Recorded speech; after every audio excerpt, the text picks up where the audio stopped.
আমি আর ব্যথা সহ্য করতে পারছি না বাবু, আমাকে এবার ছাড়ুন। আজকের ভিডিও পুরো দেখলে আপনার পিচকারি থেকে জল বেরিয়ে পড়বে। হ্যালো বন্ধুরা, প্রতিদিনের মতো আজকে আরও একটি নতুন ভিডিও নিয়ে হাজির হলাম। আজকে যে ঘটনাটি বলবো 1 বছর আগের ঘটনা। তখন আমরা সবে ট্রান্সফার হয়ে মুম্বাইতে এসেছি। কয়েক মাস আমরা মকরপুরায় থাকার পর তারসালি বলে একটা জায়গায় থাকি। আমি একজন খাঁটি বাঙালি, আমার বয়স 40 বছর আর আমার বুর বয়স 30 বছর। কাজের খাতিরে কলকাতার বাইরে থাকতে হয়। আমাদের 2টি সন্তান, একটা ছেলে আর একটা মেয়ে। বিগত কয়েক মাস ধরে আমার বউ নানান রোগে জর্জরিত। শুরু হলো শ্রোণী প্রদাহজনক রোগ দিয়ে, আর তারপর পেটে ব্যথা। অনেক অন্ত্রবিদ, কোলোনস্কোপি এবং এন্ডোস্কোপির মতো অনেক পরীক্ষা নিরীক্ষা করার পর তার চিকিৎসা শুরু হয়। কিন্তু কয়েক মাস পর পিঠে ব্যথা শুরু হলো স্লিপ ডিস্কের জন্য। ডাক্তার শক্ত বিছানার উপর সম্পূর্ণ বিশ্রাম নিতে পরামর্শ দেন তিনি। আমার বড় শালি সার্জারির প্রস্তাব দিল, কিন্তু আমার বউ বেঁকে বসল। তার শালিতে আসার পর আমরা একটা কাজের মহিলা রেখেছি, যার নাম সুধারানী। তিনি একজন বিধবা মহিলা, যদিও বয়স মাত্র 30 বছর ছিল। তারও একটি ছেলে সন্তান আছে, কিন্তু তার বাবা তাকে নিয়ে গেছে তার সাথে। তাই সে মুম্বাইতে তার বাবা বাড়িতে আসা এবং তাদের সঙ্গে থাকত। দেখতে ভালো এবং সবসময় হাসি খুশি থাকে। আমার বউয়ের শরীর খারাপ থাকার দরুন আমরা ওকে আমাদের বাড়িতে থেকে ঘরের সব কাজ, রান্নাবান্না এবং আমাদের সন্তানের দেখাশোনা করতে বলি, যাতে আমার বউ ডাক্তারের পরামর্শ মতো সম্পূর্ণ বিশ্রাম নিতে পারে। অবশেষে মুম্বাই হাসপাতালে বউয়ের মেরুদণ্ড সার্জারির সিদ্ধান্ত নিই। মুম্বাইয়ের উদ্দেশ্যে রওনা দেবার আগে আমার বউয়ের জরায়ুতে কিছু প্রবলেম দেখা দিল, যার জন্য লোকাল হাসপাতালে ভর্তি করতে হলো। কয়েকদিন পরে আমরা মুম্বাই গেলাম। সেখানকার ডাক্তার বলল আগে হিস্টেরেক্টমি করতে হবে, তারপর মেরুদণ্ডের সার্জারি হবে। এইভাবে তার জরাজু এবং ডিম্বাশয় বাদ দিতে হয়, কারণ ডিম্বাশয়ে সিস্ট ধরা পড়ে। আমার স্ত্রীর বড় বোনকে আমাদের অবর্তমানে বাড়ির খেয়াল রাখার জন্য তাকে ডেকে পাঠালাম। প্রায় 3 মাস ধরে চলল আমার বউ এর নানান অপারেশন আর 3 মাস বিশ্রাম। আমরা বাড়ি ফেরার পর আমার বড় শালী তার নিজের বাড়ি চলে যায়, আর তাই বাড়ির সমস্ত কাজের দায়িত্ব এসে পড়ল সুধারানীর উপর। আমি প্রায়ই তার দিকে লক্ষ্য রাখতাম। সুধারানী সুন্দরভাবে পরিহিত এবং খুব পরিষ্কার পরিচ্ছন্ন। সবসময় মাথায় ঘোমটা দিয়ে থাকত আর কখনো মুখ তুলে আমার দিকে তাকায়নি। আমার বউ তাকে পছন্দ করত, আর আমার 2 সন্তানও সুধারানীর সাথে বেশ মিশে গেছে। বউ এর জরায়ু এবং ডিম্বাশয় বাদ দেওয়াতে তার তুস্রাবে ব্যাঘাত ঘটল এবং সেক্সের প্রতি তার ইচ্ছা বা উৎসাহ কমতে লাগল। আমার স্ত্রীর সাধারণ স্বাস্থ্য ধীরে ধীরে এখন ভালো হতে লাগলো, কিন্তু কোনো ভারী কাজ করার ক্ষমতা ছিল না। দুর্ভাগ্যবশত মেরুদণ্ডের সার্জারির দরুন তার কর্মক্ষমতাও হ্রাস পায়।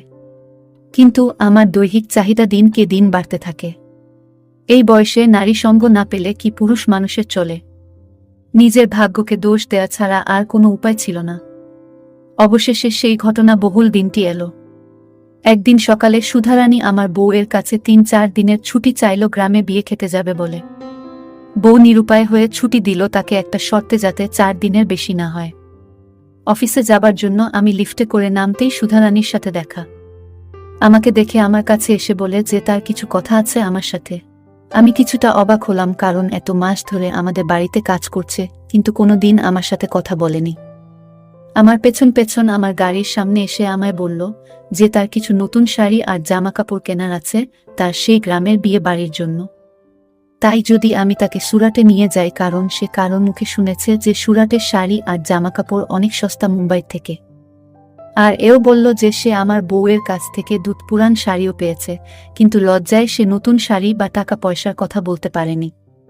আর তাই যদি কিছু টাকা লাগে আমায় তাকে ধার হিসাবে দিতে, মাসে মাসে শোধ করে দেবে। আমি ভেবে চিনতে বলবো বলে তাকে বিদায় দিলাম, আর সেও আমাকে ধন্যবাদ জানিয়ে চলে গেল। সারাদিন শুধু ভাবলাম কি করব, তার অনুরোধ রাখা ঠিক হবে কিনা। আমাদের বাড়ির প্রতি তার কর্তব্যবোধ এবং অবদান অনেক। আমার বউকে নিজের দিদির মতন দেখাশোনা করে, এমনকি আমার 2 সন্তানও খুশি তাকে পেয়ে।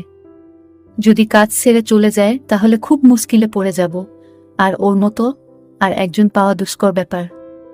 এসব ভেবে সুধারানীর প্রস্তাবে রাজি হয়ে গেলাম। পরের দিন সকালে, মানে শুক্রবার, যখন আমার বউ স্নান করতে গেল, আমি সুধারানীকে বলে দিলাম যে আজ বিকেলে আমরা বের হব সুরাটের জন্য। শুনে খুশি হয়ে সুধারানী চোখের ইশারায় ধন্যবাদ বলে দিল। বউকে মিথ্যা বললাম যে আজকে বিকেলে সুরাটের অফিসে মিটিং আছে, বেশি রাত হয়ে গেলে আজ রাত্রে আর বাড়ি ফেরা হবে না, হয়তো যদি বৃষ্টি হয় একেবারে কাল সকালে ফিরবে। সুধারানীও একদিনের জন্য ছুটি নিয়েছে, তার ছেলেকে দেখতে যাবে বলে। আর আমিও থাকবো না, তাই অসুবিধা সত্ত্বেও আমার বউ আমার অফিসের কথা ভেবে রাজি হয়ে গেল। সুধারানীকেও আটকাতে পারছে না, যেহেতু সে বলেছে যে তার ছেলের খুব শরীর খারাপ, জ্বরে ছটফট করছে। যাই হোক, অফিস শেষ করে বাড়িতে এসে বউ এর সঙ্গে দেখা করে এক কাপ চা খেয়ে সুরাটের জন্য বেরিয়ে পড়লাম। সুধারানী আমি বাড়ি আসার অনেক আগেই ছুটি নিয়ে চলে গেছে। আমি তাকে ঠিক 7টার সময় বাস স্টপে দাঁড়াতে বলেছিলাম। কথা মতো সেখানে গিয়ে তাকে এদিক ওদিক দেখা শুরু করলাম, কিন্তু নজরে পড়ল না ঠিক। কালো শিফন শাড়ি, স্লিভলেস ব্লাউজ পরা এক মহিলা আমার দিকে এগিয়ে আসছে। প্রথমে আমি ঠিক তাকে চিনতে পারিনি।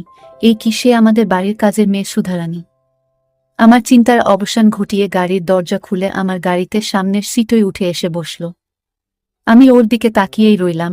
মুখে মেকআপ আর ঠোঁটে হালকা লিপস্টিক লাগিয়েছে। যাই হোক, চারিদিক মেঘাচ্ছন্ন অন্ধকার হয়ে আসছে, তাই হাই স্পিডে গাড়ি চালাতে শুরু করলাম। গাড়ির জানলা খোলা থাকার জন্য হাওয়ার জোরে সুধারানী চোখ বন্ধ করে আছে, আর তার শাড়ির আঁচল খুলে নিচে পড়ে গেছে। রাস্তায় মনোযোগ করাটা বেশ কঠিন হয়ে পড়ল। কোনো রকম করে কোনো মতে গন্তব্যস্থানে পৌঁছালাম। তখন প্রায় 9টা বেজে গেছে। কি করতে হবে আমি তা মনে মনে ঠিক করে নিলাম। আমার মাথায় একটা আইডিয়া এলো। এখন সেই পথেই হাঁটতে হবে, আর যেইভাবেই হোক আজ সুধারানীর সাথে আমার চাহিদা মেটাতে হবে। আমার চোখে তাকে যেন আরও আকর্ষণীয় লাগে, তার জন্য সে যত দামি ড্রেস কিনতে চায় তাকে কিনে দেব আজ। যেভাবেই হোক ওকে আজ বাগে আনতে হবে। একটা বড় দোকানে ঢুকলাম।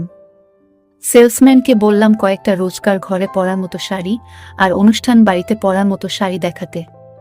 আমি নিজে পছন্দ করে রোজ ঘরে পরার মতো 5টা শাড়ি আর অনুষ্ঠান বাড়িতে পরার মতো 3টে শাড়ি কিনে দিলাম। আরেকটা দোকানে গিয়ে শাড়ি ম্যাচ করে সায়া কিনলাম। সুধারানী আমার কেনাকাটার বহর দেখে হকচকিয়ে গেল এবং বারে বারে জানতে চাইল মোট কত টাকা খরচা হলো।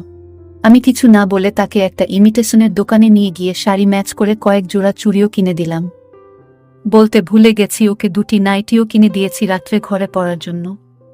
ভাবলাম একটা ঘড়ি ও জুতো কিনে দিই, তারপর ঠিক করলাম এবারের মতো এইটুকুই থাক, পরের বারে ওগুলো কিনে দেব। আজ যদি কাজ হাসিল হয় আবার তো আসতে হবে।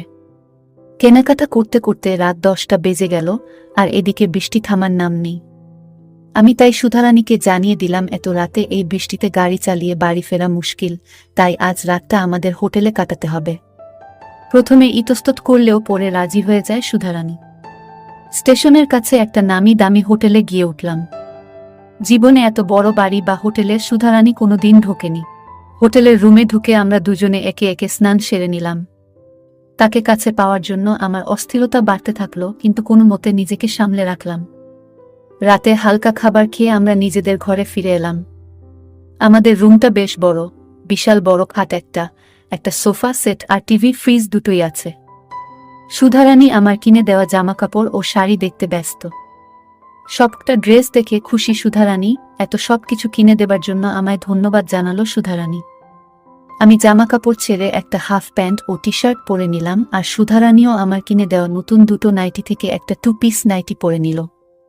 2 পিস নাইটি পরা অবস্থায় সুধারানীকে খুব সুন্দর লাগছিল। সুধারানী সোফায় বসে টিভি দেখতে লাগলো, আর আমি তার দিকে চেয়ে রইলাম। 15 থেকে 20 মিনিট টিভি দেখার পর টিভি বন্ধ করে সোফায় বালিশ নিয়ে লাইট অফ করে শুতে গেল। আমিও তাকে শুভরাত্রি জানিয়ে নিরাশ হয়ে শুয়ে পড়লাম, কিন্তু চোখে ঘুম নেই, খালি এপাশ ওপাশ করছি।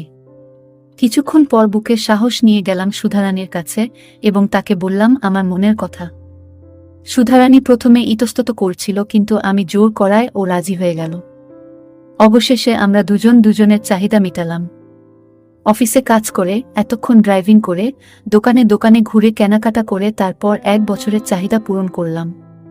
পরের দিন সকালে বাড়ি ফিরে গেলাম। যাই হোক, আজকে ভিডিওটি এই পর্যন্ত। যদি আমাদের ভিডিওগুলি ভালো লাগে তাহলে লাইক, কমেন্ট এবং শেয়ার করুন, আর সবার আগে ভিডিও পেতে আমাদের চ্যানেলটাকে সাবস্ক্রাইব করুন। সবাই